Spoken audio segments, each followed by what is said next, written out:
Okay, doon sa page 3, we can find, sabi na doon sa what it is, we can find the different kinds of sentence. Ano ba yung mga halimbawa ng mga sentence? Number 1, yung first kind of sentence ay tinatawag nating declarative sentence. Ulitin nga, Nathan. Can you repeat? Declarative sentence. Declarative sentence.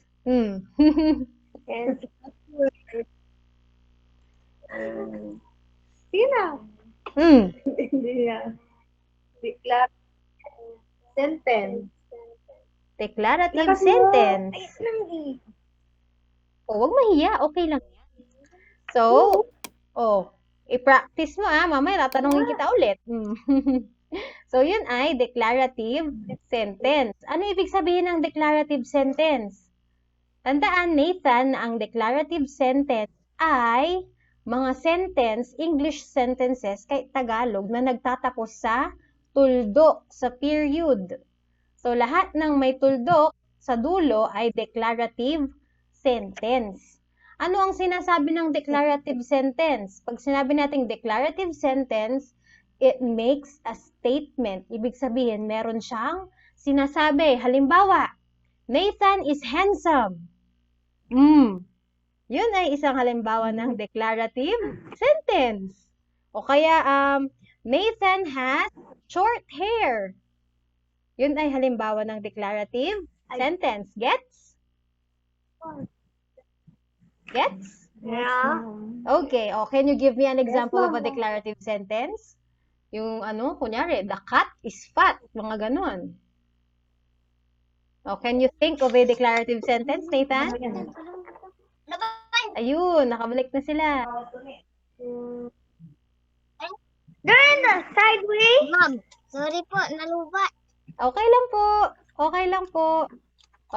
Sinasabi ko kay Nathan yung example ng declarative sentence. Pag sinabing declarative sentence, yun ay may sinasabi na sentence. Halimbawa, Ronaldin is cute.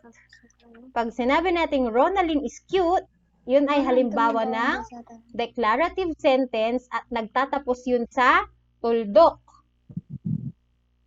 Si Nathan, nakaisip na ba ng declarative sentence?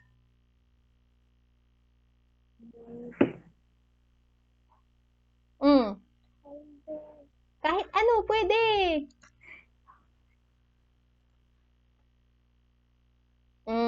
Isip Si Ronaldin, tsaka si Grace Ann. Grace Ann, nakaisip na kayo ng declarative sentence? Pwedeng, hotdog is delicious. Yun ay halimbawa din ng declarative sentence. Saan ka na? Isip kayo tapos mamaya tatanungin ko kayo ulit. Ano? You think of an example, tapos later, magbigay tayo punta tayo sa second kind of sentence. Pangalawang uri. Sabi niya ay interrogative sentence. Ulit nga, interrogative. Interrogative sentence. Okay, interrogative sentence. Pag sinabi naman nating interrogative sentence, it is a sentence that asks questions. So, nagtatanong daw siya. Halimbawa, are you cute? Or kumain ka na ba? Yes. Where do you live? Mga ganon. Yeah. So, yun ay halimbawa ng interrogative sentence. Ayan, mag-isa na naman tayo, Nathan. Can you give me an example of a interrogative sentence now? It ends with a question mark. Question. Ask a question.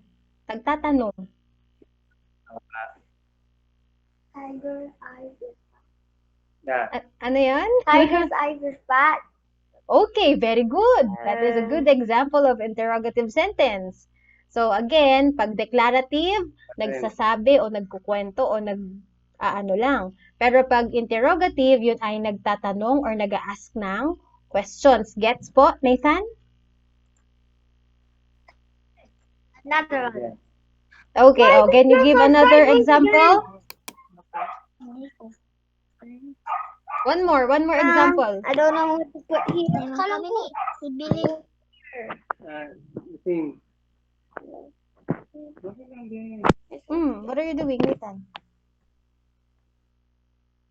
Oh, okay na, Nathan? Okay. Punta tayo sa third. Third type of a sentence is an exclamatory sentence. Pag sinabi nating exclamatory, it expresses a strong feeling. So, halimbawa, may sumigaw. Sunog! Pag may sunog, yun ay isang example ng exclamatory sentence, and at the end of the sentence, you can find this symbol. Share ko sa inyo para makita nyo, ah. You can find this kind of symbol.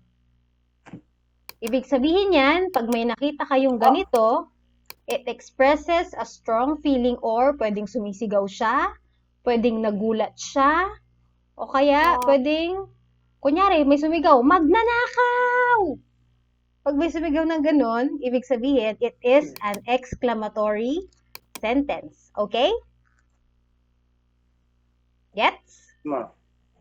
Okay. Gets po ba? Okay, very good. Next, pupunta tayo ng pang-apat. Fourth na, yung fourth. Yung pang-apat ay imperative sentence. Can you say it, Nathan? Imperative. Magulo. Imperative sentence. Just spoken. Imperative. Nahiya siya. Imperative. O, pag sinabi naman nating imperative sentence, okay na? When we say imperative sentence, ito naman, nagko-command or nagre-request. Pag sinabi natin command, nag-uutos. O kaya humihingi siya ng request.